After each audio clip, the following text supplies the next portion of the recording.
ஆண்டவராகிய இயேசு கிறிஸ்துவின் நாமத்தினாலே மீண்டும் நான் உங்களை வாழ்த்தி வரவேற்கிறேன். தேசத்தில் மற்ற மக்கள் எப்படி இருக்காங்கிறதுலாம் நமக்கு வந்து முக்கியமான ஒரு விஷயம் இல்லை.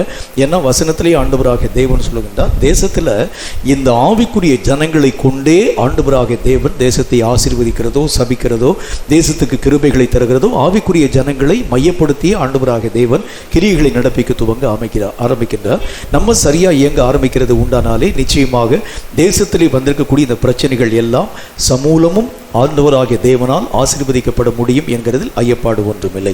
பழுதற்ற ஒரு ஜெபம், ஆவிலே செய்யக்கூடிய ஜெபம். அந்த வசனத்தை திரும்ப ஒரு தடவை வாசிக்க கேளுங்க. எபேசியருக்கு எழுதப்பட்ட நிருபம் 6வது அதிகாரம் 18வது வசனம். எபேசியர் 6வது அதிகாரம் 18வது வசனத்தில் ஆவியில் செய்யப்படக்கூடிய ஜெபம் என்கிறதனுடைய தலைப்பின் கீழாக கர்த்தர் நம்மோடு கூட பேசக்கூடிய வார்த்தைகளை நாம் கற்றுக்கொள்ள முடியும். வாசிக்க கேளுங்கள். எந்த சமயத்திலும் சகலவிதமான வேண்டுதல்களோடும் விண்ணப்பத்தோடும் ஆவியினாலே ஜெபம் பண்ணி, நீங்கள் ஆவியினாலே ஜெபம் பண்ணி. இந்த இடத்துல நீங்க நல்லா மைனூட்டா கவனிக்கணும். ஆவியினாலே ஜெபம் பண்ண வேண்டும் என்பதற்கும் ஆவியானவரால் ஜெபம் பண்ண வேண்டும் என்பதற்கும் வித்தியாசம் உண்டு. ஆவியானவரால் ஜெபம் பண்ண வேண்டும் என்கிறது பரிசுத்த ஆவிக்குள் ஒப்பு கொடுத்து நம்ம ஜெபிக்கிறது. நம்முடைய ஆவியினால் ஜெபம் பண்ண வேண்டும் என்கிறது நம்முடைய ஆவியை இயக்கி நம்ம ஜெபிக்க வேண்டும். இந்த தலைப்பின் கீழாகத்தான் நம்ம வந்து பார்த்துட்டு வரோம். ஆவியினால் செய்யக்கூடிய ஜெபம்னா எப்படி இருக்கும், அதனுடைய தன்மை எப்படிப்பட்டது என்கிறதை நாம் மெய்யாகவே ஆராய்ந்து அறிந்து கொள்ள வேண்டியது அவசியம். எல்லா ஜெபமும் ஆவியிலே செய்யப்படக்கூடிய ஜெபமா?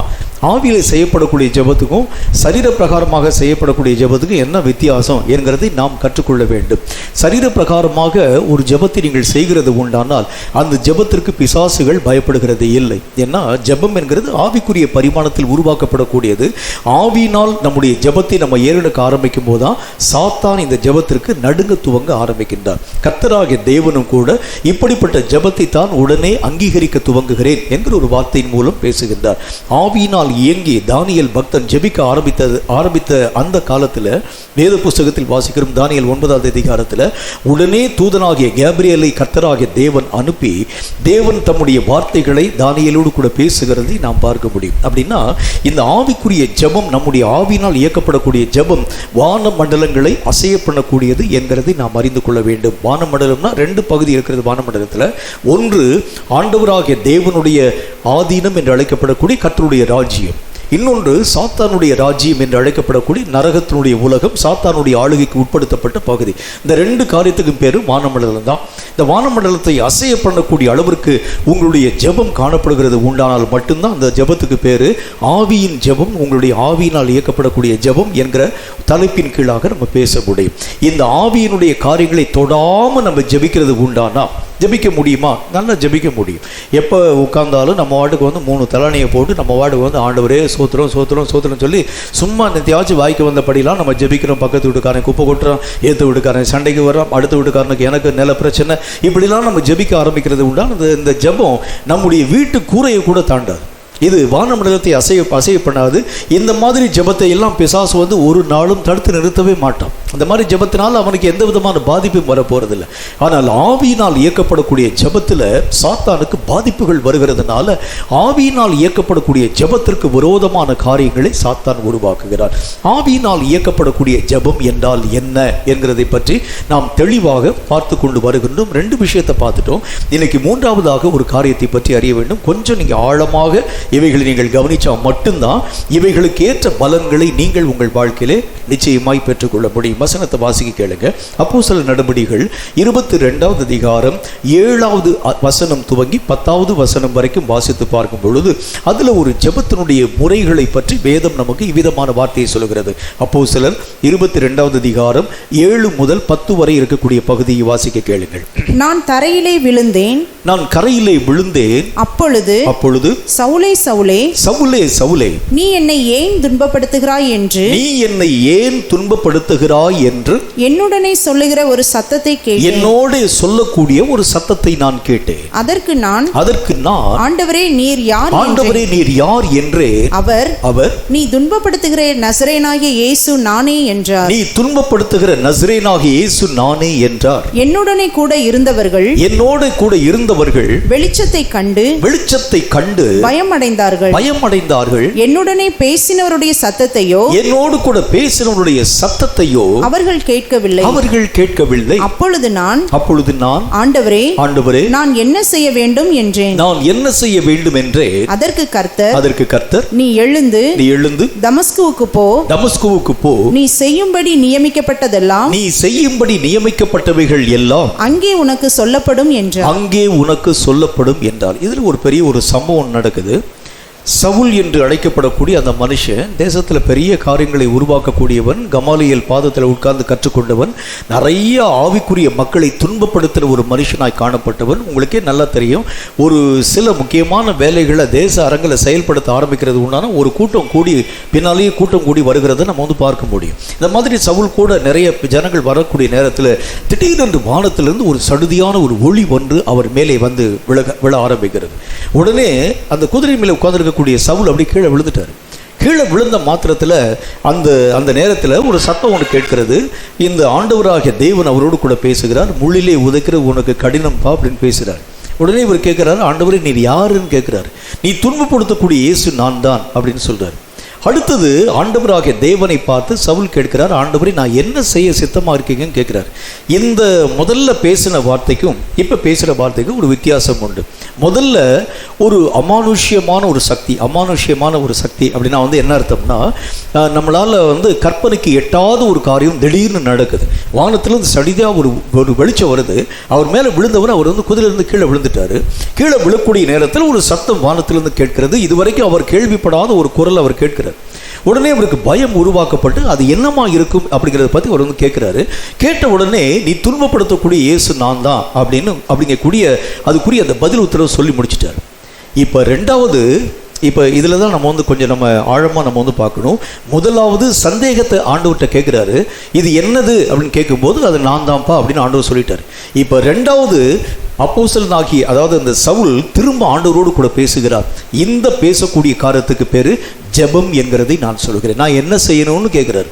முதல்ல நீங்கள் யார் எனக்கு தெரியலன்னு சொல்கிறாரு.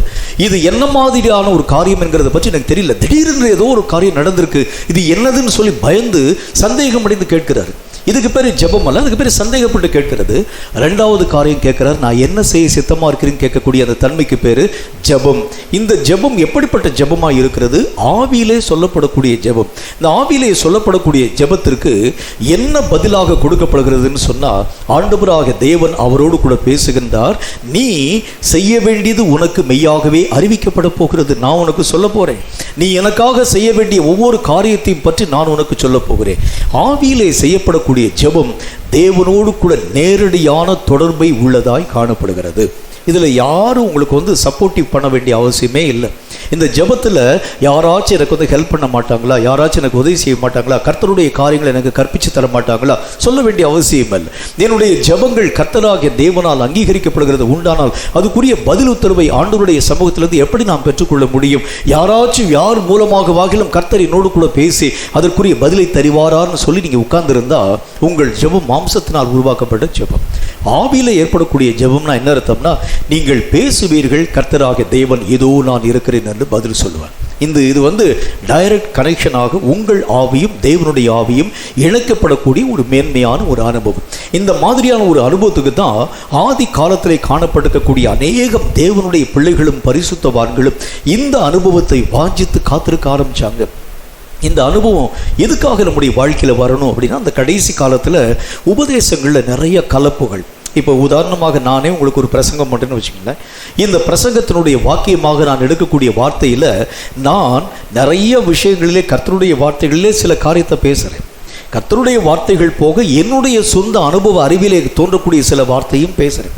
மூன்றாவது, எனக்கு தெரிந்த சில உதாரணங்களை உங்களோடு கூட பேச ஆரம்பிக்கிறேன். இதெல்லாம் ஒட்டு மொத்தத்தில் பார்க்கக்கூடிய நேரத்தில் அது ஒரு பெரிய ஒரு செய்தி. இந்த செய்தியில் கர்த்தருடைய வார்த்தை எங்கே இருக்கிறதுன்னு சொல்லி எல்லாத்தையும் கழிச்சிட்டு பார்த்தீங்கன்னா ஒரு வார்த்தைகள் தான் இருக்குமே தவிர மற்றவைகள் எல்லாம் என்னால் உரைக்கப்பட்ட வார்த்தைகள். இப்போ கர்த்தரே டைரெக்டாக பேசினார்னா அதில் எந்த விதமான கலப்பும் இல்லாமல் உங்களுக்கு தேவையான வார்த்தைகளை நேரடியாய் அவர் பேச ஆரம்பிக்கின்றார். மறைமுகமாய் கர்த்தர் மற்றவனோடு கூட பேசக்கூடிய காரியங்களை காட்டிலும் நேரடியாய் கர்த்தரோடு கூட பேசக்கூடிய ஐக்கியம் அதுதான் மேன்மை. ஏனென்றால் தேவன் உங்களோடு கூட பேசும் பொழுது எந்த கலப்புகளும் அவைகளுக்குள் மெய்யாகவே கடந்து வருகிறது இல்லை. உங்களுடைய காரியத்தை கர்த்தர் புரிந்து கொண்டு உங்களுக்கு ஏற்ற வார்த்தைகளின் மூலம் கர்த்தர் தம்முடைய காரியங்களை தெளிவுபட பண்ண ஆரம்பிக்கின்றார். சில நேரங்களில் மனுஷர்களின் மூலமாய் பேசப்படக்கூடிய வார்த்தைகள் கூட அநேகம் கலப்புகளோடு கூட மெய்யாகவே கடந்து வருகிறத பார்க்க முடியும். அவங்க சொந்த எக்ஸ்பீரியன்ஸை பயன்படுத்தி பேச ஆரம்பிச்சிருவாங்க. ஆனால் கர்த்தர் ஒரு மனுஷனோடு கூட பேசும் பொழுது எல்லா விதமான காரியத்தையும் தொலைத்து விட்டு அவரே அவனோடு கூட பேச ஆரம்பிக்கிறார். இது என்னங்க நீங்கள் சொல்கிறது எனக்கு புரிய மாட்டேங்குதே அப்படின்னு நீங்கள் யோசிக்கலாம். இதை விளக்குகிறதுக்கு ஒரு நல்ல ஒரு சம்பவத்தை சொல்கிறேன் பாருங்கள். யோபுனுடைய வாழ்க்கையில் ஒரு சம்பவம் நடந்தது. யோபு தன்னுடைய வாழ்க்கையிலே சகல விதமான நன்மையான காரியங்களை இழந்து போனார். தன்னுடைய பிள்ளைகளை, தன்னுடைய வைத்திருக்கக்கூடிய ஐஸ்வர்யத்தை, ஆஸ்தியை, அந்தஸ்தை, தன்னுடைய மனைவியை, தனக்கு உண்டான எல்லா ஆஸ்திகளையும் ஒரே நாளில் இந்த யோபு இழந்து போய்விட்டார். யோபு இழந்து போய் எதற்காக இப்படிப்பட்ட காரியம் உருவாக்கப்பட்டது? யோபுக்கு ரொம்ப சஞ்சலம், ரொம்ப கஷ்டம், வேதனை. ஒரு நாளில் என்னென்னா ஒரு 3 நண்பர்கள் முதல் காரியம் அவரை தேடி வர்றாங்க. தேடி வந்தோடனே தன்னுடைய ஆதங்கங்கள் எல்லாவற்றையும் யோபு அந்த நண்பர்களோடு கூட ஷேர் பண்ணுறார். ஷேர் பண்ண ஆரம்பிச்சோடனே இந்த நண்பர்கள் சொல்லாங்க, தம்பி யோபு, நீ நினைக்கிற மாதிரிலாம் கிடையாது. கர்த்தராகிய தேவன் உத்தமமான காரியத்தை செய்யக்கூடியவர். நீ சொல்கிற எதற்காக இப்படிப்பட்ட ஒரு காரியத்தை கர்த்தர் என்னுடைய வாழ்க்கையில் அனுமதிக்கணும்? நீ தப்பு பண்ணாமல் எந்த ஒரு காரியத்தை கர்த்தர் அனுமதிக்க மாட்டான்னு சொல்லி கர்த்தர் நீதி உள்ளவர் என்றும் யோபுதான் குற்றவாளி என்றும் அவர்கள் குற்றம் தீர்க்க ஆரம்பிக்கிறார். இந்த வார்த்தைகளை யோபுனுடைய மனதிலே ஏற்றுக்கொள்ளவே முடியல. 4வது ஒரு மனுஷன் வர்றான் பாருங்க. இந்த மனுஷன் யோபுவை கண்ட மேனிக்கு திட்ட ஆரம்பிக்கிறான். நீ என்ன பெரிய உத்தமத்தில் உண்மையான ஒரு ஆளா? நீ அப்படிப்பட்ட ஆளா, இப்படிப்பட்ட ஆளா? கர்த்தரை பற்றி உனக்கு தெரியுமா? ஒரு 4 அதிகாரம் தான் பேசுவான். 4 அதிகாரத்திலேயே போட்டு வாங்க ஆரம்பிச்சிடும். 4வது அதிகாரத்தினுடைய அந்த முடிவு வரக்கூடிய நேரத்தில் கர்த்தருக்கே தாங்க முடியல. கர்த்தரை வானத்திலிருந்து மறு உத்தரவாக யோபோடு கூட பேசுகிறார். அறிவில்லாமல் ஆலோசனையை அந்தகாரப்படுத்தக்கூடிய இவன் யார்? முதல்ல அவனுடைய வாயை மூட சொல்லு. இப்பொழுது நான் உன்னோடு கூட பேசுகிறேன். நீ அறிவாளியாய் இருந்தால் நான் பேசக்கூடிய வார்த்தைக்கு நீ எனக்கு மாறுத்தரம் சொல்லு என்று சொல்லி கர்த்தர் பேசுகின்றார். எல்லாரும் பேசக்கூடிய வார்த்தையெல்லாம் நிறுத்த சொல்லு, நான் பேசுகிறேன் என்று சொல்லி கர்த்தராக தேவன் பேசுகின்றார். இந்த 4 அதிகாரம் கர்த்தர் பேசக்கூடிய அதிகாரத்தை நீங்கள் எடுத்துறீங்க, சும்மா இருக்கும்போது நீங்கள் எடுத்து வாசிச்சு பாருங்க. இந்த 4 அதிகாரத்திலும் யோபுவை கர்த்தர் எங்காகிலும் குற்றப்படுத்திருக்கிறது உண்டான்னு பார்த்தீங்கன்னா ஒரு விஷயத்தில் கர்த்தர் குற்றமே படுத்த மாட்டேன். கர்த்தராகிய தேவன் என்ன விதமான காரியத்தை பற்றி சொல்லுகின்றார்? தன்னுடைய வல்லமையை பற்றி, தான் சிருஷ்டித்த சிருஷ்டிப்புகளை பற்றி, நட்சத்திரங்களை பற்றி, அநேகம் விதமான இந்த பூமியிலே காணப்படக்கூடிய விலங்குகளை பற்றி, அநேகம் விதமான இடிகளை பற்றி, மின்னல்களை பற்றி, சமுத்திரத்தை பற்றி, ஆழத்திலே காணப்படக்கூடிய ஜீவ ஜந்துக்களை பற்றி கர்த்தர் ஒவ்வொரு காரியத்தையும் பேசி பேசி பேசி பேசி வர ஆரம்பிக்கும் பொழுது யோபு தன்னுடைய வாழ்க்கையிலே காணப்படும் குற்றம் என்னது என்கிறதை புரிந்து கொள்ள ஆரம்பிக்கின்றார். யோபுவை பார்த்து கர்த்தராகிய தேவன் பேசக்கூடிய வார்த்தையினுடைய இறுதியில் யோபு சொல்லுகின்றார், நான் ஆண்டவராகிய தேவனின் சகலத்தையும் செய்ய வல்லமை உள்ளவர் என்பதை இப்பொழுது நான் அறிந்து கொண்டேன். ஆண்டவரே, நான் நீசன், என் கையினால் என் வாயை பொத்துக் கொள்கிறேன் என்று சொல்லுகின்றார். அப்போ ஒரு மனுஷன் பேசுறதுக்கும் கர்த்தர் பேசுறதுக்கும் வித்தியாசம் அதுதான் உண்டு. கர்த்தர் பேசும்போது என்ன காரியத்தை உனக்கு சொல்ல வேண்டுமோ அதை கருத்தாக கர்த்தர் உங்கள்கிட்ட பேச ஆரம்பிச்சிடுவார். மனுஷன் பேசும்பொழுது அதை அசியூம் பண்ணி பேச ஆரம்பிப்பான். இது இப்படி இருக்குமோ, ஒருவேளை அப்படி இருக்குமோ, ஒருவேளை அப்படி இருக்குமோ, அதனால உங்களுக்கு இந்த வியாதி வந்திருக்குமோ, அதனால உங்களுக்கு இந்த மாதிரியான பிரச்சனை வந்திருக்குமோ, இப்படி அசம்ஷன் உங்களுடைய வாழ்க்கையிலே வருகிறது உண்டானால் தேவனுடைய மகிமையை முழுவதும் உங்களுடைய வாழ்க்கையிலே பெற்றுக்கொள்ள முடியாது. இப்போ பழுது இல்லாத பலினா என்ன அர்த்தம் அப்படின்னா, எளிதான ஒரே ஒரு வார்த்தையிலே சொல்ல முடியும். ஆவிக்குரிய ஜெபம் என்று அழைக்கப்படக்கூடிய நீயும் கர்த்தரும் நேரடியாய் தொடர்பு கொள்ளக்கூடிய வழிமுறை என்கிறதை நான் உங்களுக்கு சொல்ல முடியும். நாமும் கர்த்தரும் நேருக்கு நேராய் தொடர்பு கொள்கிறது உண்டானால் இடையில நமக்கு மீடியேட்டராக யாரும் வரக்கூடாது. நமக்கு மீடியேட்டராக யாரும் இவர்கிட்ட போய் நம்ம ரெக்கமெண்டேஷன் வாங்கி நீங்கள் போய் கர்த்தர்கிட்ட போய் சொல்லிட்டு வாங்க, கர்த்தர் சொல்லக்கூடிய வார்த்தையின்படி நான் ஆண்டவர் என்ன பேசியிருக்கிறார் இவர்கிட்ட போய் நீங்கள் கேட்கக்கூடாது. இவர் பேசக்கூடிய அவர் சில காரியங்களை, கர்த்தர் பேசக்கூடிய விஷயங்களை அப்படியே பேசுவார். சில நேரத்தில் தன்னுடைய மனதிலே தோன்றியிருக்கக்கூடிய காரியங்களையும் அவர் பேச ஆரம்பிச்சிடுவார். அதனால தான் கர்த்தர் சொல்லுகிறார், எல்லாத்தையும் விலக்கியிருப்பார். முதல்ல நானே உன்னோடு கூட நேரடியாக தொடர்பு கொள்ள வேண்டும் என்று விருப்பப்படுகிறேன். இந்த ஆவியிலே செய்யப்படக்கூடிய ஜெபம்தான் தேவனோடு கூட நேரடியாய் தொடர்பு கொள்ளக்கூடியவனாக உன்னையும் என்னையும் உருவாக்க ஆரம்பிக்கிறது. இது ஏன் கர்த்தரோடு நம்ம நேரடியாக தொடர்பு கொள்ளணும்? ஒரு ஊழியக்காரனின் மூலமாக நீங்கள் தொடர்பு கொள்ளக்கூடாதா? யாராச்சும் ஒருத்தர் ஜெபத்தின் மூலமாய் கர்த்தரோடு நீங்கள் ஐக்கியம் கொள்ளக்கூடாதா அப்படின்னா, இதுக்கு ஒரே ஒரு சம்பவத்தை உங்களுக்கு நான் சொல்கிறேன் பாருங்கள். நான் பார்த்த ஒரு சம்பவம், ஆனால் அந்த சம்பவத்தை பற்றியதான நபர்களை நான் உங்களோடு கூட பேச ஆசைப்படலை. எனக்கு தெரிந்த ஒரு நல்ல ஒரு சகோதரி, அவங்க ஒரு நல்ல தீர்க்க தரிசனம் சொல்லக்கூடிய ஒரு அம்மா. அந்த அம்மா ஏறக்குறைய ஒரு 10-15 வாலிப பிள்ளைகளை வைத்து ஆண்டவராகிய தேவனுடைய ஊழியத்தை நடத்திட்டு வந்தாங்க. அவங்களெல்லாம் கர்த்தருக்குள் நடத்த வேண்டும் என்று சொல்லி ஒவ்வொரு விஷயத்தையும் அவங்க பேசி சொல்லிக் கொடுக்க ஆரம்பித்தாங்க. ஒரு நாள் அவங்க வீட்டுக்கு என்னை ஜெபக்கூட்டத்துக்கு கூப்பிட்டுருந்தாங்க. நானும் அவங்க வீட்டுக்கு போயிருந்தேன். போயிருக்கக்கூடிய நேரத்தில் அந்த பிள்ளைங்களாம், அந்த வாலிப பிள்ளைங்களாம் 15 பிள்ளைங்க வந்துட்டாங்க. வரக்கூடிய நேரத்தில், அக்கா இன்றைக்கி ஒரு ஆவிக்குரிய விஷயத்தை பற்றி நீங்கள் கற்றுக் கொடுக்குறேன்னு சொன்னீங்களே, ஆண்டவருடைய மகிமையை பார்க்கறது எப்படிங்கிறத பற்றி நீங்கள் கற்றுக் கொடுக்குறேன்னு சொன்னீங்களே, அதை நீங்கள் எனக்கு சொல்லித்தர வேண்டும். உடனே அந்த அம்மா வார்த்தையை பேசுகிறாங்க. நான் அங்கே தான் உட்காந்துருக்கிறேன். அந்த அம்மா பேசுகிறாங்க, ஆவிக்குரிய மகிமையை நீ பெற்றுக்கொள்ள வேண்டும் என்றால் முதல் காரியம் அம்மியை கழுவி மிளகாயெல்லாம் அரைச்சி நான் செய்ய வேண்டிய சமையலுக்கு தேவையான எல்லா காரியத்தையும் அரைச்சி கொடுத்தா தான் பின்பு ஆவிக்குரிய காரியத்தை பற்றி பேசுவேன். அந்த பிள்ளைங்க பார்த்து அம்மியெல்லாம் கழுவி, யோசிச்சு பாருங்கள், மிக்ஸி இருக்கக்கூடிய காலத்தில் அம்மியெல்லாம் கழுவி எல்லாத்தையும் அரைச்சி கொடுத்தாச்சு. அக்கா எல்லாத்தையும் அரைச்சி கொடுத்துட்டாங்க. இல்லை இல்லை இல்லை, இதோடு முடியலை. இன்னும் பாத்திரமெல்லாம் யார் கழுவுறது? பாத்திரத்தெல்லாம் கழுவு. எல்லா வீடெல்லாம் துடைக்கிறது யார்? வீடெல்லாம் தொட. ஒரு மனுஷன் ஒரு காரியத்தை அவனுக்கு முன்னால் போய் நீங்கள் தயவு கேட்டு முடிக்க கடந்து போகிறது உண்டானால் எல்லா வேலையும் உங்கள் தலையில் கட்டிட்டு பின்பு தான் சில வார்த்தைகளை பேச ஆரம்பிப்பார். ஆனால் கர்த்தர் சொல்லுகின்றார், நானே உங்கள்கிட்ட பேசுகிறேன்ப்பா. எதுக்கு மனுஷன்கிட்ட போய் நீ வேலை பார்க்குறதுக்காக போகிற? வேலைக்காரனா எதுக்கு போகிற? நான் உன்னை ராஜாவாக பிரபுவாக அபிஷேகம் பண்ணியிருக்கும் போது எதுக்கு ஒரு மனுஷனுக்கு கீழாக நீ கடந்து போக வேண்டும்? நானே உங்கள்கிட்ட பேசும்படிக்காக கடந்து வருகிறேன். ரெண்டாவது காரியம், எதற்காக கர்த்தரோடு கூட நேரடியான தொடர்பு கொள்ள வேண்டும் என்று கர்த்தர் விரும்புகிறார் என்றால், உங்களுக்கும் கர்த்தருக்கும் எந்த விதமான பேரியர் இல்லாமல், தடுப்பு சுவர் இல்லாமல் நீங்கள் நேருக்கு நேராக கர்த்தரோடு கூட தொடர்பு கொண்டிருக்கிறது உண்டானால் சாத்தான் உங்களை கண்டு பயமடைய துவங்க ஆரம்பிக்கிறார். சாத்தான் எப்போ பயப்படுவான்னா, நீங்களா போய் நிற்கக்கூடிய நேரத்தில் பிசாசுக்கு பயமே வராது. நிறைய இடங்களில் நிறைய ஊழியக்காரங்க அவங்க நினைப்பாங்க, நான் போய் நின்றால் அற்புதம் நடக்கும், நான் போய் நின்றால் பிசாசு ஓடும், நான் போய் நின்றால் அதிசயம் உருவாக்கப்படும். இல்லவே இல்லை பிரியமானவர்களே, கர்த்தர் உங்கூட வந்தால் தான் அதிசயம் நடக்கும். கர்த்தர் இல்லை என்று சொன்னால் நம்ம எல்லாம் ஒன்றுமே இல்லை, ஜீரோ. கர்த்தராகிய தேவன் நம்ம கூட இருக்கும்போது தான் பிசாசனுடைய ஆவிகள் நமக்கு முன்பதாக நடுங்க துவங்க ஆரம்பிக்கிறது. ஒரு முறை ஆண்டவராகிய இயேசுவை பார்த்து சூழல் இருக்கக்கூடிய மக்கள் கேட்டாங்க, நீ இந்த பிசாசு பிடித்தவர்களை பெயல்செபூல் என்று அழைக்கப்படக்கூடிய ஆவியினால் நீ துரத்துகிறாய்னு கேட்டார். உடனே இயேசு அவர்களை பார்த்து ஒரு வார்த்தை ஒன்றை மறு உத்தரவாக சொல்லுகின்றார். என்ன சொல்லுகின்றார்? நான் பெயல்செபூலினால் இந்த பிசாசுகளை துரத்துகிறது உண்டானால் உங்கள் பிள்ளைகள் அவைகளை யாரினால் துரத்துகிறார்கள்? நான் இந்த பிசாசுகளை தேவனுடைய விரலை கொண்டு நான் துரத்துகிறேன் என்கிறதை நீங்கள் அறிந்து கொள்ள வேண்டும் என்கிறதை பற்றி பேசுகின்றார். கர்த்தருடைய விரல் உன் மேலே வந்துச்சுன்னா தான் பிசாசுகள் உனக்கு முன்பதாய் நடுங்க ஆரம்பிக்கும். சாத்தானுடைய வல்லமைகள் முறிந்து ஓடி போகிறதை பார்க்க முடியும். ஆகவேதான் கர்த்தராக தேவன் நமக்கு சொல்லுகின்றார், என்னோடு வைக்கக்கூடிய நேரடியான ஐக்கியம் பிசாசுக்கு நடுக்கத்தை உருவாக்கக்கூடியது. ஆண்டவரோடு கூட நேரடியாய் வைக்கக்கூடிய ஐக்கியத்தில் எந்த கலப்புகளும் வருகிறதே இல்லை. கர்த்தருடைய சித்தத்தை நேருக்கு நேராக நீங்கள் புரிந்து கொள்ள ஆரம்பிக்கிறீங்க, நேருக்கு நேராக நீங்கள் தெரிந்து கொள்ள ஆரம்பிக்கிறீங்க. தேவன் பேசின, இயேசுவோடு கூட தேவன் பேசின வார்த்தைக்கும் இயேசுவோடு கூட சீஷர்கள் பேசின வார்த்தைக்கும் என்ன வித்தியாசம் என்று பாருங்கள். ஆண்டவராக இயேசுவோடு கூட தேவன் பேசின வார்த்தையிலே என்னென்ன விதமான கிளியர் ஸ்கெட்சை ஆண்டவராக தேவன் இயேசுவுக்கு போட்டு கொடுத்தார். எங்கே போகணும், எங்கே உட்காரணும், எங்கே பிரசங்கம் பண்ணணும், எந்த காரியத்தின் ஊடாக கடந்து போக வேண்டும், என்னென்ன விதமான தன்மைகளை நீங்கள் கடந்து போய் செய்து முடிக்க வேண்டும், உங்களுடைய அந்த ஓட்டத்தினுடைய துவக்கம் எப்படி இருக்க வேண்டும், முடிவு எப்படி இருக்க வேண்டும், இயேசு கிறிஸ்துவுக்கு பிதாவாகிய தேவன் பேசி முடிச்சிட்டார். சீஷர்கள் அவரோடு கூட இருக்கக்கூடிய ஜனங்கள் அவருக்கு போட்டு கொடுத்த ஸ்கெட்சை பாருங்கள். நீர் பிரபலமாக இருக்க விரும்புகிறது உண்டானால் அந்தரங்கத்தில் எதை நீங்கள் செய்யாதீங்க ஆண்டவரே. கஷ்டப்பட்டு இங்கே அங்கே அலைஞ்சு நம்ம ஊழியம் பார்க்குற முடியலை. இங்கே ஒரு நாள் இங்கே இந்த இடத்துக்கு போகணும்னு சொல்லிங்க, ஒரு நாள் அந்த இடத்துக்கு போகணும்னு சொல்லி, ஒரு நாள் அந்த இடத்துக்கு போகணும்னு சொல்லிங்க, நடந்து போக முடியல ஆண்டவர், ரொம்ப கஷ்டமாக இருக்குது. என்னப்பா செய்ய வேண்டும்? நீங்கள் போய் ஒரே ஒரு அற்புதத்தை ஏரோதனுடைய அரண்மனையில் செஞ்சு முடிச்சிட்டாலே போதும்.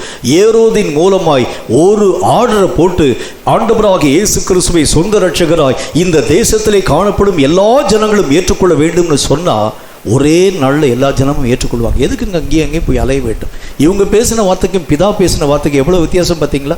இவங்க உட்கார்ந்த இடத்தை விட்டுட்டு நகராமல் எல்லா ஊழியத்தையும் செய்து முடிக்கணும்னு நினைச்சாங்க.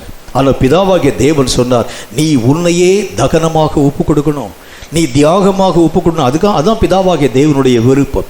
ஆகவே மனுஷீக பிரகாரமாக ஓடக்கூடிய ஓட்டங்கள் உங்கள் வாழ்க்கையிலே மகிமையை தருகிறதில்லை. ஆண்டவராக தேவனோடு கூட இணைந்த ஒரு வாழ்க்கை தான் நம்முடைய வாழ்க்கையிலே மகிமையை உருவாக்குகிறது. அப்படின்னா கர்த்தர் எதை நம்முடைய வாழ்க்கையிலே விரும்புகின்றார், எந்த விதமான ஒரு ஐக்கியம் நம்முடைய வாழ்க்கையிலே காணப்பட வேண்டும். இந்த ஜெபம் பழுதற்ற ஜெபம் என்றால் எப்படிப்பட்டதாக இருக்க வேண்டும்? ஆவிலே செய்யக்கூடிய ஜெபம் என்றால் உன்னையும் தேவனையும் அது நேருக்கு இணைக்க ஆரம்பிக்கிறது. ஏசாயா தீர்க்கதரிசியின் புஸ்தகத்தில் ஆண்டவராக தேவன் பேசுகின்றார். அந்த நாளிலே என் ஜனங்களை என்னை நோக்கி கூப்பிடுவார்கள், என் தேவனே என்று அழைப்பார்கள். ஆண்டவராகி நான் சொல்லுவேன், இதோ நான் இருக்கிறேன் என்று சொல்லுவேன். என் பிதாவாகிய தேவனாகிய என்னை நோக்கி அவர்கள் அழைப்பார்கள், நான் உங்களுக்கு பக்கத்திலே உங்களுக்கு அருகாமல் இருக்கிறேன் என்று சொல்லுவேன். எனக்கும் அவர்களுக்கும் இடையிலே எந்த தடைச்சுவரும் இல்லாதிருக்கக்கூடிய அளவிற்கு நான் அவர்களை என் சொந்த சம்பத்தாக தெரிந்து கொண்டேன் என்று கர்த்தர் பேசுவார். இந்த வாழ்க்கை தான் ஆவிக்குரிய ஜெபத்தினுடைய முக்கியமான ஒரு படி, முக்கியமான ஒரு பரிமாணம். ஆவிக்குரிய ஜெபம் என்று சொல்லார். நம்ம நினைக்கிற மாதிரி சும்மா அந்நிய பாஷை பேசுறது, ஆவியில் நிறைஞ்சு பேசுறது, அதுதான் ஆவிக்குரிய ஜெபம் அப்படிலாம் கிடையாது. இந்த ஆவிக்குரிய ஜெபத்தில் என்ன விதமான ஒரு காரியத்தை பார்க்குறீங்க? நீங்கள் பேசுவீங்க, கர்த்தர் உங்களுக்கு பதில் சொல்லுவார். கர்த்தர் பேசுவார், உடனே நீங்கள் கேட்பீங்க. நான் என்ன செய்யணும் நீங்கள் கேட்பீங்க, உடனே கர்த்தர் உங்களுக்கு பதில் சொல்லுவார். அப்படி தானே கேட்டார் சவுல். கேட்டார், ஆண்டவரே நான் என்ன செய்ய சித்தமாக இருக்கிறேன் சவுல் கேட்கிறார். அந்த காரியத்தை கேட்ட மாத்திரத்தில் பிதாவாகிய இயேசு கிறிஸ்துவாகிய தேவன் அவரோடு கூட பேசுகிறார். நீ தமஸ்கு என்கிற அந்த ஊரை நோக்கி கடந்து போ, அங்கே நீ செய்ய வேண்டியது உனக்கு மெய்யாகவே சொல்லிக் கொடுக்கப்படும். இவர் கேட்கிறார், உடனே பதில் உத்தரவை ஆண்டவராகிய தேவன் தருகிறதை பார்க்க முடியும். இது கேட்கும் கர்த்தருடைய பிள்ளையே, இந்த கடைசி கால ஊழியம் என்கிறது எப்படிப்பட்டதாக இருக்க வேண்டும்? மூன்றாவது நபரின் மூலம் ஐக்கியம் கொள்ளும் ஆவிக்குரிய நிலை தவிர்க்கப்பட வேண்டும். மூன்றாவது மனிதனின் மூலம் அவர் சொல்லிக் கொடுத்த இயேசு, இவர் கற்பித்துக் கொடுத்த இயேசு, இவர் காட்டிக் கொடுத்த இயேசு, இவர் எனக்கு அறிமுகப்படுத்தின இயேசு, இந்த மாதிரியான லெவல் நம்முடைய வாழ்க்கையில் இருக்கிறது உண்டானால் ஒரு காலத்திலும் பிசாசோடு கூட எதிர்த்து நிற்க நம்மால் ஆகிறது இல்லை. நீங்கள் ஆண்டவராக தேவனோடு கூட நேரடியான தொடர்பு கொள்ள ஆரம்பிக்கும் போதுதான் எந்த தங்கு தடையும் இல்லாத ஒரு ஆவிக்குரிய நிலையின் மூலமாக கடந்து போக ஆரம்பிக்கிறீங்க. ஏனென்றால் ஒரு சோல்ஜர் அவனுக்கு வரக்கூடிய அந்த கமாண்டை எப்படி அவன் பெற்றுக்கொள்ள வேண்டும்? நான்காவது நபரின் மூலமாய், மூன்றாவது நபரின் மூலமாய் அவன் பெற்றுக்கொள்ளக்கூடாது. தனக்கு மேல் இருக்கக்கூடிய அதிகாரியோடு கூட அவன் நேருக்கு நேர் தொடர்பு கொள்ளுகின்றான். நேராக அவனே கேட்கிறான், அதிகாரியாகிய அதாவது அந்த கமாண்டரே, நான் இப்பொழுது என்ன செய்ய வேண்டும்? அவர் சொல்லுகின்றார், இப்பொழுது நீ எழுந்து நின்று யுத்தத்தின் ஊடாக போகாமல் உனக்கு முன்பதாக காண்பிக்கப்பட்டிருக்கக்கூடிய அந்த பதுங்கு குழியிலே பதுங்கியிரு அவர் சொல்றாரு. உடனே எல்லா காரியங்களையும் அவன் தவிர்த்து அந்த குழிக்குள் ஒளிந்து கொள்ள ஆரம்பிக்கின்றான். இந்த கமாண்டர் திடீரென்று அவருக்கு அந்த மனுஷனுக்கு முன்பதாக கமாண்ட் சொல்லுகின்றார், நீ எழுந்து உன்னுடைய ஸ்தானத்தை விட்டு புறப்பட்டு போ, நாங்கள் இருக்கக்கூடிய எல்லா விதமான சத்துருக்களுடைய சேனைகள் பின்வாங்கி போயிருக்கிறாங்க, இவர்களை துரத்தக்கூடிய நேரம் வந்தாயிற்று, நீங்க ஓடி அந்த ஜனங்களை அழிக்கும்படிக்காக துரத்துங்கள். அவர் என்ன கமாண்ட் போடுகிறாரோ அதை நான்காவது நபர், ஐந்தாவது நபரின் மூலமாய் நீ கேட்கிறது உண்டானால் அந்த கமாண்டருடைய உண்மையான சித்தத்தை உன்னாலும் என்னாலும் புரிந்து கொள்ள முடியாது. இப்போ இந்த கமாண்டராக இயேசு கிறிஸ்து உன்னோடும் என்னோடும் கூட இணைய வேண்டும் என்று அவர் சித்தம் வைக்கின்றார். எப்படி இணைக்கப்படக்கூடிய இணைப்பு? ஆவியினால் இணைக்கப்படக்கூடிய இணைப்பு. ஆவிக்குரிய ஜெபம் செய்யக்கூடிய மனிதன் தேவனோடு நேரடியாக இணைக்கப்படுகின்றார். அவனுக்கும் அவருக்கும் இடையிலே எந்த விதமான குறுக்கு சுவரும் இல்லை. அவனும் அவரும் நேருக்கு நேராய் பேசிக் கொள்கிறார்கள். இதுக்கு பேர் நம்ம என்ன சொல்லலாம்? இன்னொரு வார்த்தையில் நம்ம சொல்ல வேண்டும் என்றால், ஏதேன் தோட்டத்தில் இழந்து போன அந்த உறவை அவன் திரும்ப தன் வாழ்க்கையிலே பெற்றுக்கொள்கின்றான். அந்த ஏதேன் தோட்டத்தில் கர்த்தர் அவனை தேடி, ஆதாமை தேடி இறங்கி வந்து தன்னுடைய சித்தத்தை எப்படிலாம் பேசினாரோ அதே மாதிரியான ஒரு அனுபவம் ஆவிக்குரிய மனிதர்களாய் காணப்படக்கூடிய ஒவ்வொருவரும், ஆவிலே ஜெபிக்கக்கூடிய ஒவ்வொருவரும் தன் வாழ்க்கையிலே பெற்றுக்கொள்ளக்கூடிய திராணி பெற்றவனாய் உருவாக்கப்பட ஆரம்பிக்கிறார். இந்த ஜெபத்தை தான் கர்த்தர் சொல்லுகின்றார், பழுது இல்லாத ஜெபம். மற்றபடி ஆகாயத்தை அடிக்கிறவனாக நீ பண்ணக்கூடிய ஜெபங்கள், கொரோனாவுக்காக ஜெபிக்கிறோம் ஆண்டவரே, கொரோனாவுடைய எல்லைகள் மெய்யாகவே குறுக்கப்பட வேண்டும் என்று நாங்கள் ஜெபிக்கிறோம் ஆண்டவரே, என் தேசத்திலே வந்திருக்க வெட்டிக்கிளிகள் எல்லாம் ஒளிஞ்சு போகணும் நாங்கள் ஜெபிக்கிற ஆண்டவரே, விலைவாசி உயர்வெல்லாம் கட்டுப்படுத்தப்பட வேண்டும் என்று ஜெபிக்கிற ஆண்டவரே, இதெல்லாம் ஒன்றும் ஆகாது. கர்த்தர் சொல்லுகின்றார், நீ ஆவியில ஒரு வார்த்தை சொல்லிப்பாரு, அந்த ஆவியிலே சொல்லக்கூடிய ஒரு வார்த்தை உலகத்தையே அசையப்பட ஆரம்பிச்சிடும். ஆவியிலே ஒரு வார்த்தையை நீ பேசுகிறது உண்டானால், ஆவிக்குரிய மண்டலங்களை அசையப்படும்படிக்காக ஜெபிக்கக்கூடியவனா நீ மாற்றப்படுகிறது உண்டானால், உலகம் ஒட்டு மொத்தமும் அந்த ஆவிக்குரிய காரியங்களுக்கு நடுங்குகிறதை பார்க்க முடியும். அன்றைக்கு ஒரு எலியா என்கிற தீர்க்கதரிசி வானத்தை திறக்கவும் வானத்தை அடைக்கவும் அதிகாரம் உள்ளவனாய் காணப்பட்டவதைப் போல இந்த காலத்திலும் அப்படிப்பட்ட எலியாக்கள் எழும்ப வேண்டும் என்று கர்த்தர் சொல்லுகின்றார். அதுக்கு தேவை ஆவிக்குரிய ஜெபங்களை நீயும் நானும் செய்யணும். அன்றைக்கு ஒரு எலியாவை கண்டு ராஜாவாகி ஆகாபே நடுங்க ஆரம்பிச்சான். இன்னைக்கு நீங்களும் நானும் எதை பார்த்து நடுங்கிறோம்? கொஞ்சம் நீங்களா யோசிச்சு பாருங்க. தேசத்திலே காணப்பட்டிருக்கக்கூடிய அதிகாரங்களை பார்த்து பயப்படுகிறோம், அதிகாரிகளை பார்த்து நம்ம பயப்படுறோம், தேசத்தில் போடப்பட்டிருக்கக்கூடிய சட்டத்திட்டங்களை பார்த்து நம்ம பயப்படுறோம். ஆனால் அந்த நாட்களிலே ஆவிக்குரிய ஜனங்களாய் காணப்பட்ட தீர்க்கதரிசிகளையும் ஆவிக்குரிய ஜனங்களையும் கண்டு மேலே காணப்படக்கூடிய அதிகாரங்கள் எல்லாம் நடுங்க துவங்க ஆரம்பித்தது. காரணம், தேவன் அவர்களோடு கூட இருக்கிறார் என்பதை எல்லா ஜனங்களுடைய கண்களும் புரிந்து கொள்ள துவங்கிற்று. இன்றைக்கு நீங்களும் நானும் நடுங்குகிறதற்கு காரணம், கர்த்தர் என்னோடு கூட இருக்கிறார் என்கிறதை நிரூபித்து காண்பிக்க நல்லா முடியலை. அப்போ இந்த மாதிரி நிரூபித்து காண்பிக்கக்கூடிய அனுபவம் வர வேண்டும் என்றால் ஒரே ஒரு மார்க்கம் தான் உண்டு. உன் ஆவியிலே எழும்பி நீ ஜெபிக்க பழகு. உன் ஆவியை ஜெபிக்க நீ அனுமதித்துப்பார். உன் ஆவியிலே ஆண்டவரோடு கூட நீ சஞ்சரிக்க பழகிப்பார். கர்த்தரோடு கூட பேசும்படிக்காக உன் மாம்சத்துக்குரிய வார்த்தைகளை முதல் காரியம் அடக்கி போடு. உன் மாம்சம் எத்தனைக்கக்கூடிய காரியங்களை முதல் காரியம் நீ தவிர்த்து போடு. கர்த்தருடைய ஆவியானவரே என் ஆவியை இயங்கச் செய்யும். நான் என்ன காரியத்தை பேச வேண்டும்? என் ஆவி மெய்யாகவே மாம்சத்திற்கு அடிமைப்படுத்தப்பட்டதாய் காணப்படுகிறது. என் ஆவியை இயங்கும்படிக்காக நான் மெய்யாகவே பிரயத்தனப்படுகிறேன். என்னால் முடியலை, இந்த காரியத்தை செய்ய என்னால் முடியலை, ஆவியினால் எழும்பி ஜெபிக்க என்னால் முடியலை. ஆவியானவரின் உதவியை நீங்கள் நாடி தேட ஆரம்பிக்கிறது உண்டானால் அவர் உன் ஆவியை மெய்யாகவே எழுப்ப துவங்க ஆரம்பிக்கின்றார். கட்டப்பட்டிருக்கக்கூடிய கட்டுகளில் நின்று, அடைக்கப்பட்டிருக்கக்கூடிய சிறை கதவுகளில் நின்று உன் ஆவியை ஆண்டவராக தேவன் இயங்கச் செய்ய துவங்க ஆரம்பிக்கின்றார். இந்த ஆவி ஒரு முறை எழும்பி இயங்க ஆரம்பிக்கிறது உண்டானால் இனி அது ஒருபோதும் சோர்ந்து போகிறதே இல்லை. அப்புறம் உங்களுடைய எல்லா காரியங்களும், உங்கள் ஜெபங்கள் முதற்கொண்டு, உங்களுடைய ஊழியங்கள் முதற்கொண்டு, உங்களுடைய பிரயாசங்கள் முதற்கொண்டு, உங்களுடைய பார்வைகள் முதற்கொண்டு ஆவிக்குரிய சாரமேற்றப்பட்டதாய் மாற்றப்படுகிறதை பார்க்க முடியும். இப்போ நம்ம பார்க்கும்போது எப்படி பார்க்குறோம்? சாதாரணமாக ஒரு மனுஷனை பார்க்கும்போது அவனுடைய மேன்மையை பார்க்குறோம், அவனுடைய உயர்வை பார்க்குறோம், அவனுடைய பதவியை பார்க்குறோம், பணத்தை பார்க்குறோம், அந்தஸ்தை பார்க்குறோம். இப்படி தான் நம்ம பார்க்க ஆரம்பிக்கிறோம். ஆனால் ஒரு ஆவிக்குரிய மனிதனுடைய பார்வை என்கிறது வேறு. அந்த மனுஷனுடைய நிலைகளை அவன் ஆழமாய் ஆராய்ந்து பார்க்கின்றான். ஒவ்வொரு மனுஷனுடைய இருதயத்தின் ஆழத்தை அவனுடைய கண்கள் மெய்யாகவே ஊடுருவி பார்க்க துவங்குகிறது. மனுஷன் உள்ளத்தில் இருக்கிறதை ஆண்டவராக இயேசு கிறிஸ்து அறிந்திருந்தபடியால் அந்த வசனத்தில் அப்படித்தான் பார்க்கிறோம். எல்லா மனுஷனை பற்றியும் இயேசுவுக்கு யாரும் சொல்ல வேண்டிய அவசியமே இல்லை. இவன் யார், எந்த ஊரை சேர்ந்தவன், எப்படிப்பட்ட ஒரு மனுஷன், இயேசுக்கு யாரும் சொல்ல வேண்டியதில்லை. அவர் ஆவிக்குரியவராய் காணப்பட்டதுனால அவருடைய கண்கள் ஒவ்வொரு மனிதனுடைய இருதயத்தின் ஆழமான காரியங்களை ஆராய்ந்து பார்க்க துவங்க ஆரம்பித்தது. இதை கேட்கும் கர்த்தருடைய பிள்ளையே, நம்முடைய ஆவிக்குரிய நிலை என்கிறது எப்படிப்பட்டதாக இருக்கணும்? பழுது இல்லாத ஜெபம் செய்யக்கூடிய நீங்களும் நானும் எப்படி நம்ம ஜெபிக்கணும் அப்படின்னா ஒரே ஒரு மார்க்கம் தான் உண்டு. உன் ஆவியை பேசும்படி அனுமதித்து பாருங்கள். உங்கள் ஆவியை செயல்பட இயங்க செய்து நீங்கள் பிரயாசப்பட ஆரம்பிக்கும் பொழுது உங்கள் ஆவியினுடைய இயக்கம் பெரிய மாற்றங்களை உருவாக்கும். அது யாரோடும் கூட தொடர்பு கொள்ளாது. ஆவி என்கிறது இந்த உலகத்திலே காணப்படும் மனுஷனோடு கூட ஆவிகள் தொடர்பு கொள்ளாது. நல்லா புரிஞ்சுக்கோங்க. மனுஷனோடு கூட எந்த ஆவியும் தொடர்பு கொள்கிறது. சில ஆவிகள் அசுத்தாவிகளை வேணால் அவங்க அடிமைப்படுத்தி வச்சுக்கிறாங்களே தவிர மற்றபடி எந்த ஆவிகளும் மனுஷனோடு கூட தொடர்பு கொள்ள அது ஆசைப்படுகிறது இல்லை. ஆவிகள் எல்லாம் ஆவிகளோடு கூடவே ஐக்கியம் கொள்கிறது. தேவன் ஆவியாக இருக்கிறதுனால இந்த ஆவிகள் இயங்க ஆரம்பிக்கிறது உண்டானால் இந்த ஆவிகள் நேரடியாய் ஆண்டவராக தேவனோடு கூட தொடர்பு கொள்ளும்படி வாஞ்சிக்க துவங்க ஆரம்பிக்கிறதை பார்க்க முடியும். ஆவிகள் எழும்ப ஆரம்பிக்கிறது உண்டானால் நிச்சயமாய் ஆவிக்குரிய மண்டலத்தில் காணப்படும் எல்லா சத்துவங்களை உன்னாலும் என்னாலும் எளிதாய் புரிந்து கொள்ள முடியும் என்று கர்த்தருடைய வேதம் நமக்கு சொல்கிறது. பழுது இல்லாத ஒரு ஜெபத்தை நாம் செய்ய வேண்டும் என்றால் ஆவிக்கேற்ற வண்ணம் நீங்கள் ஜெபிக்க பழகுங்கள். உங்கள் ஆவியை பேச விடுங்கள். உங்களுடைய மாம்சம் பேசக்கூடிய நேரத்தில் மாம்சத்தை அடக்கி போடுங்க. மாம்சம் பேசக்கூடாது. மாம்சத்தில் சொல்லப்படக்கூடிய காரியங்கள் நீங்கள் மெய்யாகவே புறக்கணிச்சு பாருங்க. மாம்சத்தில் இயங்கக்கூடிய இயக்கங்களை புறக்கணிச்சு பாருங்க. சில நேரங்களில் நீங்கள் நல்லா நீங்கள் ராத்திரி உட்காந்து நீங்கள் ஜெபிக்கும்படிக்காக உட்கார்றீங்க. உட்காரக்கூடிய நேரத்தில் ரொம்ப டயர்டாக வந்துருச்சு. சில நேரத்தில் ஃபாஸ்டிங் இருக்கிறக்காக போய் உட்கார்றீங்க. ஃபாஸ்டிங் இருக்கக்கூடிய அந்த நேரத்தில் தான் அந்த சிறுகுடலை பெருகுடல் சாப்பிடுகிறதை போல ஒரு ஃபீலிங் நமக்கு வர ஆரம்பிக்குது. பசி மயக்கம் அன்னைக்கு தான் கண்ணை அடைச்சிட்டு வரும். மற்ற நாட்கள் எல்லாம் பசியே வராது இருக்கக்கூடிய நமக்கு இந்த ஃபாஸ்டிங்னு சொன்ன உடனே ஒரு பெரிய பசி வர ஆரம்பிச்சு. சாப்பிடாட்டி தலையே வெடிச்சு போயிருந்து சொல்லக்கூடிய நிலை. சில ஆவிக்குரிய ஜனங்கள் என்கிட்ட சொல்லுவாங்க, எல்லா ஜெபத்தையும் நான் பங்கு பெறணும் ரொம்ப ஆசைங்க, இந்த ஃபாஸ்டிங் ப்ரேயர் மாத்திரம் தான் என்னால் முடியாது. டாக்டர்ஸ் எல்லாம் சொல்லிட்டாங்க பாருங்கள். டாக்டர் சொல்கிறாங்களோ இல்லையோ அது ரெண்டாவது காரியம். டாக்டர்ஸ் எல்லாம் சொல்லிட்டாங்க எனக்கு அதாவது இந்த வயிற்றில் இந்த அல்சர் என்கிற நோய் இருக்கிறதுனால, வயிற்று புண் என்கிற நோய் இருக்கிறதுனால சாப்பிடாமல் இருக்கக்கூடாதுன்னு சொல்லிட்டாங்க. நீங்கள் வேணால் ஃபாஸ்டிங் ப்ரேயர் நடத்துங்க, நான் வேணால் ஒரு டிஃபன் பாக்ஸில் கட்டி அங்கே வெளியே உட்காந்து நான் வாடகை சாப்பிட்டு இருக்கேன்னு சொல்லுவாங்க.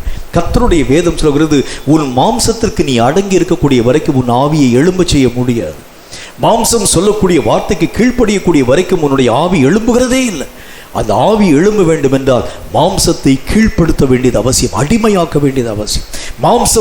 அந்த மாம்சமும் மனசும் விரும்பக்கூடிய காரியங்கள் முதல் விசையாய் மறுக்கப்பட ஆரம்பிச்சாதான் உன்னுடைய ஆவியினுடைய நிலை எழும்புகிறதை பிரத்யட்சமாய் பார்க்க முடியும். இந்த ஆவிக்குரிய ஜெபம் என்கிறது எப்படிப்பட்டது? உன் ஆவி எழும்பி தேவனோடு கூட அந்த ஐக்கியத்தை மெய்யாகவே பெரும்படி வாஞ்சித்து கதறி போக ஆரம்பிக்கிறத பார்க்க முடியும். அந்த சங்கீதத்தில் பக்தன் எழுதுகின்றான், மான்கள் நீரோடைகளை வாஞ்சித்து கதறுகிறதை போல என் ஆத்துமா தேவனாகி உம்மை நோக்கி வாஞ்சித்து கதறுகிறது.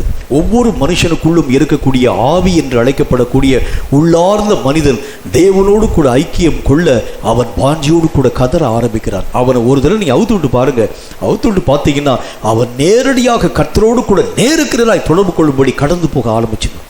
அவனை தடுக்கக்கூடிய மாம்சத்தை நீங்கள் புறமே தள்ளி பாருங்கள். அவனை கெடுக்கக்கூடிய மாம்சத்தினுடைய அதிகாரங்களை விட்டு நீங்கள் விலக்கி பாருங்கள்.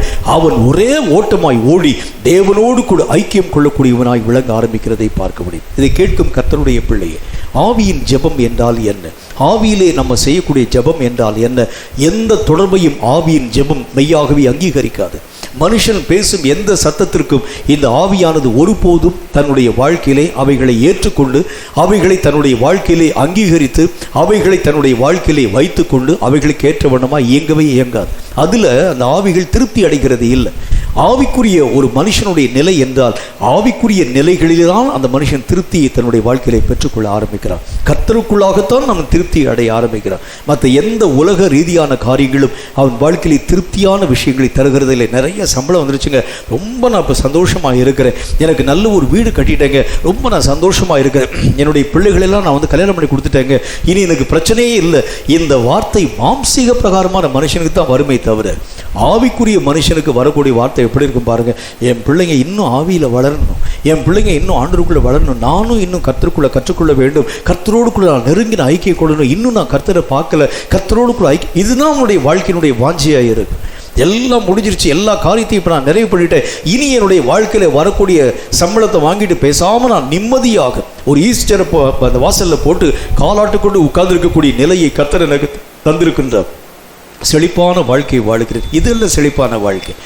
ஆவி தன்னை உருவாக்கின தேவனிலே இளைப்பாறக்கூடிய தன்மைதான் உண்மையான செழிப்பான வாழ்க்கை. இந்த செழிப்பான வாழ்க்கையை நீங்கள் உங்கள் வாழ்க்கையிலே பெற்றுக்கொள்ள வேண்டும் என்று சொன்னால் ஒரே ஒரு மார்க்கம்தான் உண்டு. உங்கள் ஆவியை ஜெபிக்கும்படி அழைப்பியுங்கள். உங்கள் ஆவியை ஜெபிக்கும்படி நீங்கள் மெய்யாகவே பேச விடுங்கள். கர்த்தரோடு கூட இயக்கத்திற்குள்ளாக நீங்கள் அனுமதிக்க ஆரம்பிக்கிறது உண்டானால் இந்த ஆவி ஆண்டவரோடு கூட இணைந்து தேவனுடைய சத்தத்தை கேட்டு உலகத்திற்கு தேவையான வார்த்தைகளையும் தந்து தனக்கு உண்டான வழிகளையும் அவைகள் மெய்யாகவே அறிந்து கொண்டு தேவனுடைய மகிமையை தன் வாழ்க்கையிலே பெற்றுக்கொள்ள துவங்க ஆரம்பிக்கும். கர்த்தருடைய வேதம் சொல்லுகிறதை போல பழுதான ஜெபத்தினால் ஆண்டவராக தேவன் கோபமடைகிறதை பார்க்க முடியும். ஆனால் பழுதற்ற ஜெபமாகிய ஆண்டவராக தேவனுக்கு உகந்த ஆவியின் ஜெபத்தினாலே தேவனுடைய மனம் திருப்தியாக்கப்பட்டு ஆண்டவருடைய ஆசீர்வாதங்களை நாம் நம்முடைய வாழ்க்கையை பெற்றுக்கொள்ள ஆரம்பிப்போம். தலைகளை தாழ்த்தி கண்களை மூடி ஆவிக்குரிய ஜெபத்திற்காக ஆவிக்குரிய நிலைகளுக்காக உள்ளத்தை திறந்து நாம் ஒருமனப்பட்டு கர்த்தரை நோக்கி நாம் ஜெபிக்கலாமா? கண்களை மூடி நாம் ஜெபிப்போம். எங்களை அதிகமாக நேசிக்கிறீர்கள் அன்பின் பரலோக பிதாவே, ஆசீர்வதிக்கப்பட்ட இந்த நல்ல நாளுக்காக நேரத்திற்காக மீண்டும் உம்முடைய நாமத்தை ஸ்தோத்திரிக்கிறோம். ஆவியிலே செய்யப்படக்கூடிய ஜெபம் என்றால் என்ன என்கிறதை பற்றி எங்களோடு நீர் தெளிவாய் பேசுகிறீர் ஆண்டவரே.